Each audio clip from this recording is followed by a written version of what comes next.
What's up guys, it is I, once again, Yusuf Al-Sanad, and welcome to another episode of the Movie Monday series created by Emily Boone. She's a really awesome YouTuber and a very close friend of mine, one I'm proud to call my friend.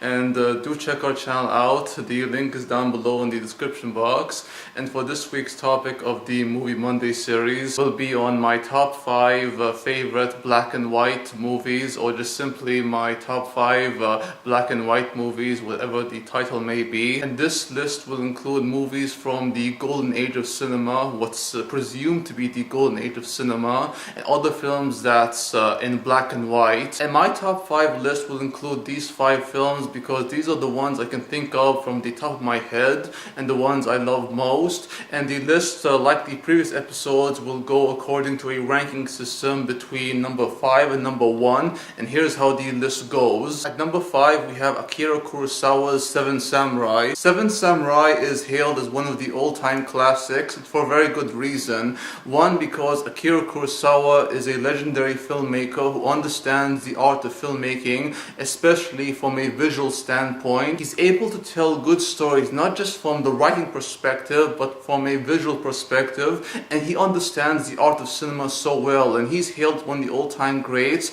Like Seven Samurai is hailed as one of the all-time greatest classics, and this movie really is a classic, guys. When you watch this 3-hour plus long movie, it really is so engrossing that time flies by so quick. It feels like an hour and a half, and the story is so emotional, it's very dramatic, and it has a lot of humor to it too. All the performances are so good, but the standout for me personally is Toshiro Mifune. The character that Toshiro Mifune plays, I understand him, I relate to him, and as rambunctious and wild and just indecent he can be, he has the most heart out of all the samurais, and I really felt this connection with him because of the fact that he was a village child who was abandoned, or he lost his parents and was orphaned, and he became a samurai even though not many people recognize him as a samurai because of his, indecent nature. But he has the most heart out of everyone,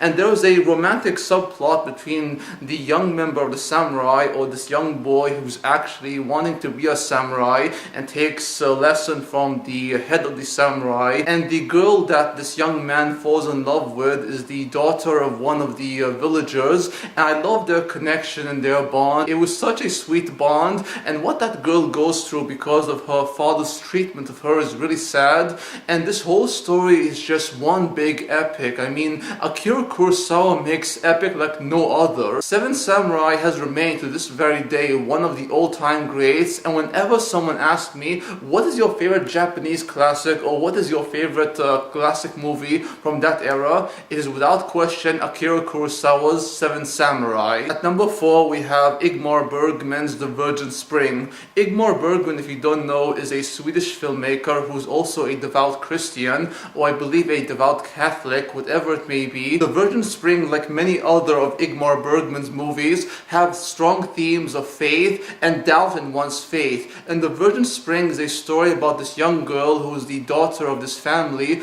who live in the countryside of Sweden, and she's on her way to the church to deliver the candles to the Virgin Mary, or the statue of the Virgin Mary. And this family is very Christian, and when this girl goes out into the woods, she encounters these 3 men, or rather 2 men and 1 young boy, and they spot her. As soon as the 2 men start to act very creepy around her, she tries to fight back because they begin to grope her and try to rape her, and in the end the girl couldn't overpower these 2 men, and she ended up being raped and essentially killed. Very soon, however, the 2 men and the young boy go visit the family of the young girl who was raped and murdered. The family patriarch, the girl's father, when he learns about his daughter's rape and murder at the hands of these 2 men along with with the young boy, he takes action into his own hands and extracts vengeance upon them. Ingmar Bergman's The Virgin Spring isn't so much a story of revenge, it's much more a story about redemption than it is about revenge, because as soon as the father kills these two men and the young boy, and Ingmar Bergman does not hold back on the young boy being killed, because the father and the whole family, they are just full of rage and hatred for these people. Very close to the end, the father does ask his God for forgiveness, and how he promises to build a church on the same ground where his daughter was raped and murdered. And when they picked up his daughter's body, a spring starts to emerge from the ground, hence the title, The Virgin Spring. This was such a beautiful, powerful, very provocative story told by Ingmar Bergman, who previously made The Seventh Seal. Ingmar Bergman's work is something I've always been fascinated by.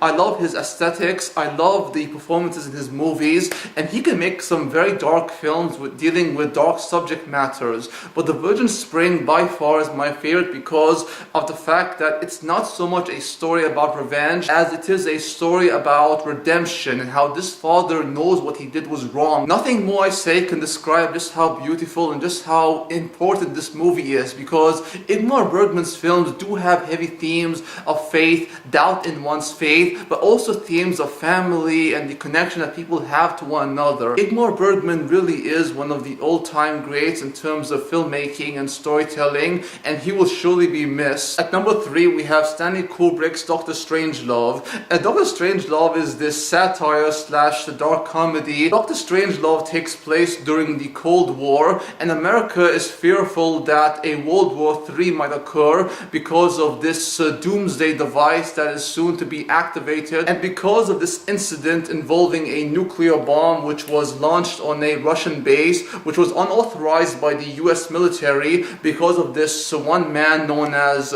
General Jack Ripper. The Russians feel the need to use the doomsday device on America to counteract what they just did on their country. And the entire movie takes place in this one room, a war room, in which the President Muttley, who's played by Peter Sellers, who also plays this one guy, Mandrake, who works under Jack Ripper, and he also plays this strange doctor who was a ex-Nazi scientist named Dr. Strangelove. Dr. Strangelove seems very enthusiastic about the idea of World War III and that the Nazi will rise again once more, and everything that happened in World War II will happen all over again, and Dr. Strangelove is very happy about it. The last line he says, "My Führer, I can walk!" This is such a hilarious film, and Stanley Kubrick is known for adapting stories that other people have wrote, and he really does add a lot of humor to this movie, because there was another movie released during the same time as Dr. Strangelove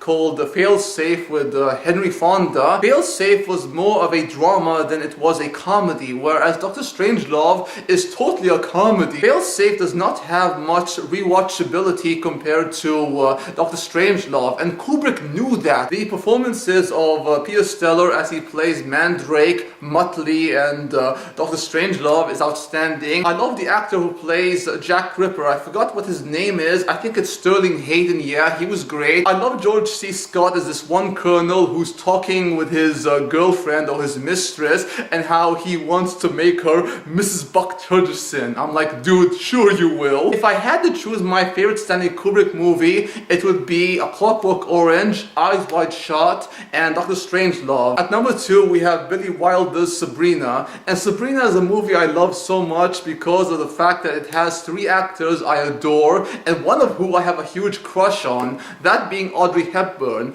Audrey Hepburn is my love and my biggest crush from that era of cinema. And when you have William Holden who takes his shirt off every chance he gets, that is something I look forward to, because I love seeing my men without their shirt on. And let's not forget the awesome Humphrey Bogart. I really love this actor, and when you have all 3 of them together in this love triangle, they form such a dynamic trio. And whether Sabrina talks with William Holden's character or Humphrey Bogart's character, it's a joy to watch. I know there is a remake with Julia Ormond and Harrison Ford. I haven't seen it, but I want to. I do doubt, however, it will be as good as Billy Wilder's classic Sabrina, but hey, you never know. And finally, at number 1, we have Martin Scorsese's Raging Bull. Raging Bull is without question my favorite among Scorsese's movies, which also includes Goodfellas, Taxi Driver, Mean Streets, and Raging Bull is the real-life story of controversial boxer Jake LaMotta. Jake LaMotta was a very vicious, controversial figure in the world of boxing. Every time Jake LaMotta fought in the squared circle, he was very much an animal like he was in real life. It's well documented that Jake LaMotta was very abusive to his girlfriend,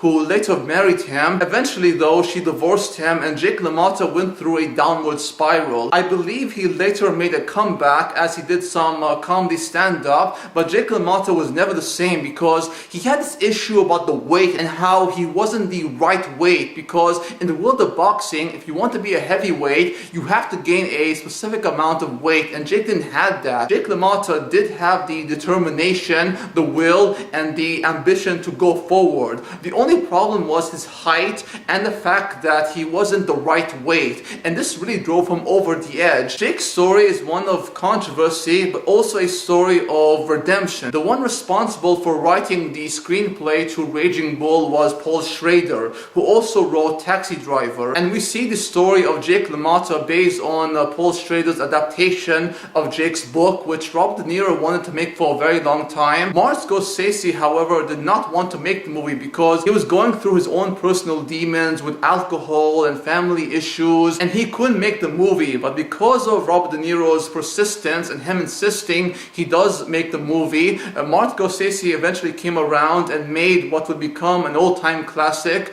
that is Raging Bull. The rage that Jake LaMotta presents is something I can understand because deep down I can be somewhat of a raging bull. A raging bull who really can't understand his own emotion or can't really figure out what he wants to do. And Jake LaMotta was a very confused man. I mean, he couldn't really figure out how to channel his rage, whether it was in the squared circle or in his private life. He just didn't know how to balance out his emotion. So in that regard, I do understand him. And that's my top 5 favorite black and white movies. I hope you enjoyed the video, and if you did, please like, comment, subscribe if you wish, and do check out the channels of both Emily Boone and Rachel Wagner. The links for their channel is down below in the description box, and do check out my gaming channel where I do Let's Play series, gaming content, all kind of good stuff. Until next time, peace out, take care, adios, amigos, au revoir, and sayonara.